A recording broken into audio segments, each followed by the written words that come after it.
দোস্তগণ, আসসালামু আলাইকুম। প্রকৃতি দেখতে দেখতে আরেকটা সকাল পাইলাম। চলেন আপনাদেরকে আজকে আরও সুন্দর কিছু প্রকৃতি দেখাবো। তার জন্য রেডি হইতেছি। আমি রেডি হয়ে গেছি। আপনাদের ভাই নিচে রেডি হচ্ছে, এখন আমি নামবো। আল্লাহ আল্লাহ, নিচে নামতে নামতে দেখি তো সে এখনও বাইক গুছাচ্ছে। তার এখনও বাইক গুছানো হয় নাই।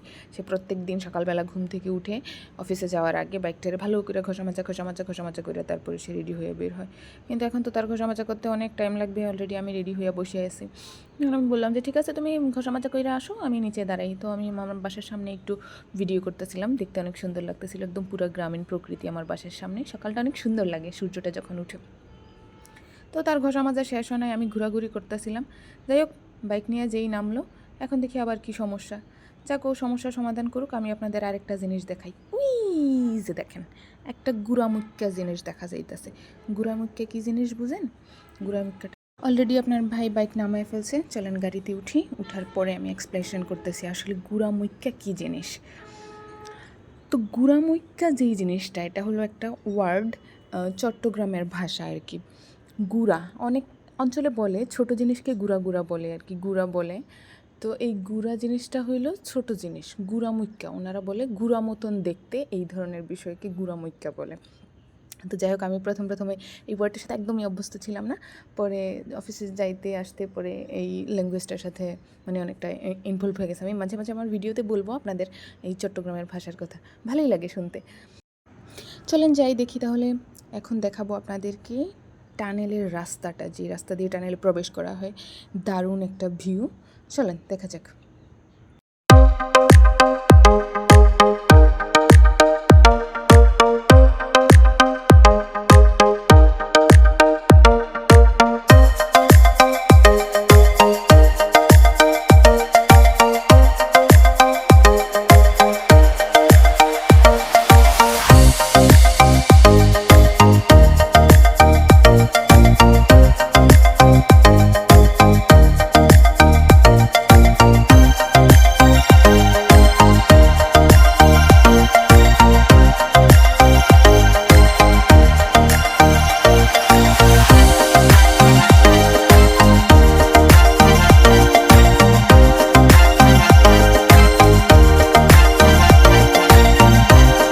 ওই যে দেখা যাচ্ছে সোজা রাস্তাটা হলো টানেলে যাওয়ার রাস্তা, কিন্তু আমরা তো টানেলে যাব না। আমরা যাব হচ্ছে আজকে রাঙ্গাদিয়া বাজার।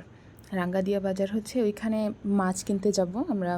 প্রায় মাঝে মাঝে ফ্রাইডেতে যাই, ওইখানে অনেক ভালো দেশি মাছ পাওয়া যায়, সামুদ্রিক মাছও পাওয়া যায়।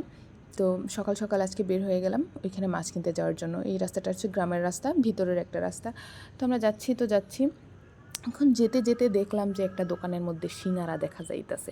এখন আমি তো সিঙ্গারা দেখে লোভ সামলাইতে পারলাম না, আপনাদের ভাইরে বললাম, গো যাই কিছু করো আর না করো, আমার দুটো সিঙ্গারা কিনে দাও। যাই হোক, সিঙ্গারা কিনে দিল। আমার বললো যে পরে খাইও। আমি আর লোভ সামলাইতে না পাইরা গাড়ির পিছনের মধ্যে বসেই শুরু করে দিলাম, বাইট বাইট বাইট খাওয়া শুরু করে দিলাম। ও আল্লাহ, এইখানে এসে দেখি যে গরুর পাল। ও, এই গরুগুলো হচ্ছে আপনার কোরিয়ান এপিজেডের। এখানে কোরিয়ানরা এই গরুগুলো পালে আর কি, এগুলো লোক দ্বারা পরিচালনা করে। ওরা বাইরে থেকে কখনো গরুর মাংস টাংস বা শাকসবজি কিছুই কিনে না। ওদের যে প্রজেক্ট আছে, এই প্রজেক্টের মধ্যে থেকেই ওরা ওদের চাহিদাগুলো মেটায়। শাকসবজি বলেন, তারপরে এই যে বিভিন্ন গরু মুরগি এইসব ওদের ওইখানেই আছে সব। ওরা বাইরে থেকে কিছু একটা কিনে না, মাছ টাছ ছাড়া সম্ভবত। তো দেখেন, আমরা যাচ্ছি রাঙ্গাদিয়া বাজার। এই রাস্তাটা অনেক ভালো লাগে আমার যাইতে সবসময়। এইখানে মানে রাস্তাটা দেখতে পুরা অনেকটা মেরিন ড্রাইভের রাস্তার মতো মনে হয় আমার। অনেকটা হইলেও ওইরকম না, কিন্তু অনেক সুন্দর। দুই পাশে ঝাউ গাছগুলি খুব দারুণ লাগছে। এখানে আবার কিছু ভ্রাম্যমাণ লোকজনও বাস করে। তো যাই হোক, ওই যে সম্ভবত আমরা চলে আসছি দেখতে দেখতে রাঙ্গাদিয়া বাজার। আমাদের গন্তব্যে আমরা পৌঁছে গেছি। আপনার ভাইরে বললাম যে স্লো স্লো স্লো স্লো করো, পরে স্লো করলো। এইখানে তো ভাই আজকে তো মাছ নাই, এখন কি করব বুঝতেছি না। সকালবেলা আসলাম মাছ কেনার জন্য, এই কাকুর কাছে আসলাম। কাকুরে জিজ্ঞেস করলাম, কাকু মাছ কি আর আসবে না? কাকু তো বিশাল মৎস্য ব্যবসায়ী, কাকু বলল নাও আসতে পারে, মানে তার মাছ বেচার জন্য আর কি। কাকু কইতাছে এইটা নিয়ে যাও, ওইটা নিয়ে যাও, দেখা বড় বড় মাছ বাইর করে দিতেছিল। আমি তো বড় মাছ কেনার জন্য যাই নাই, আমি গেছি ছোটো মাছ কেনার জন্য। যাই হোক, আপনাদের ভাই পরে এক মাংসলার কাছে যাই করলো, কাকু মানে মাছওয়ালা কি আসবে নাকি, আর কি মাছ আসবে নাকি? বলে যে আসবে, 10টার দিকে তোমরা একটু অপেক্ষা করো। পরে অপেক্ষার কি করব, আমরা ঘুরতে ঘুরতে চলে গেলাম একটা দারুণ জায়গায়। চলেন আপনাদের দেখাচ্ছি এটার ভিতরের অবস্থা। এটা হলো একটা আর্মি ক্যাম্প। এখানে মানে একটা আর্মিদের বসবাসের জায়গা আর কি, বিশাল এরিয়া। এখানে আপনার মানে আর্মিদের অনেক বড় বড় বাড়ি আছে।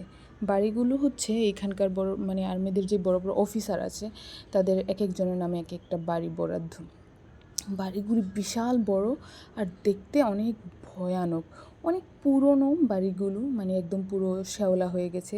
দেখতেই পাচ্ছেন ওই যে কেমন আস্তর আস্তর হয়ে গেছে, কালো রঙের শ্যাওলা পড়ে গেছে আর কি। বাড়িগুলিতে এরকম নাম্বার ছিল A4 D2, এইরকম এক একটা অফিসারের জন্য এক একটা বাড়ি এরকম নির্ধারণ করা আছে। তো যাই হোক, বাড়িগুলো তো অনেক ভালোই দেখতে, কিন্তু আমার কাছে কেমন ভুতুরে ভুতুরে ভয়ঙ্কর মনে হয়েছিল। দেখতেও জানি কেমন, মানে সকালবেলায় কেমন একটা ছমছমে ভাব, কোনো লোকজন নাই, কেমন একটা অবস্থা। আমি জিজ্ঞেস করতেছিলাম আপনার বাইরে যে এখানকার মানুষরা আসলে থাকে কিভাবে।